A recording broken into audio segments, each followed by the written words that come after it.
আচ্ছা, রিকি প্রথমে বলো তোমার কোন ক্লাস বলো। আমি এখন ক্লাস 10-এ। ক্লাস 10-এ। আচ্ছা ক্লাস, তুমি আমার কাছে অ্যাডমিশন কবে নিয়েছিলে? আমি আপনার কাছে অ্যাডমিশন নিয়েছিলাম ক্লাস 9-এ হাফ ইয়ারলির পরে। হাফ ইয়ারলির পরে। হাফ ইয়ারলিতে মার্কস কীরকম ছিল? ক্লাস 9-এ হাফ ইয়ারলিতে আমার 41 উঠেছিল। 41 আউট অফ 41 আউট অফ 80। 80। আর অ্যানুয়ালিতে মার্কস কত এসেছিল? অ্যানুয়ালে 80-তে 76। 76 এসেছিল। আর ওখানে 20-তে কত পেয়েছিলে?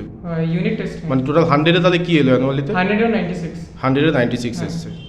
ঠিক আছে, ঠিক আছে। আর তোমাদের মোটামুটি এক্সাম কতগুলো ক্লাস 10-এ, তো ক্লাস 10-এ এখন আমার কাছে কতগুলো মতন এক্সাম দিয়েছো?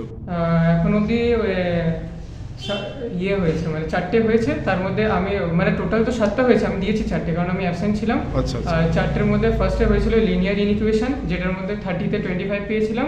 আচ্ছা। আর তার মধ্যে তারপর ওইদিকে 30 আবার একটা ম্যাট্রিক্সেস হয়েছিল, 30-তে 29 পেয়েছিলাম। কোয়াড্রেটিক ইকুয়েশন একটা হয়েছিল, ওটাতেও 30-তে 29 পেয়েছিলাম। আর মানে এক্সাম মোটামুটি এইরকমই মোটামুটি থাকছে, 30-তে হ্যাঁ। 28, 29। ঠিক আছে, ভালো ভালো। কীরকম মোটামুটি আশা করছো, কীরকম যে ক্লাস 10-এর ফাইনালে কীরকম হতে পারে বলে আশা করছো? ফাইনালে আমি এখন আপনার যে দেওয়া প্র্যাকটিস সেগুলো প্র্যাকটিস করছি এখন, সেগুলো 90 বা 95% এরকম উপরে পাবো।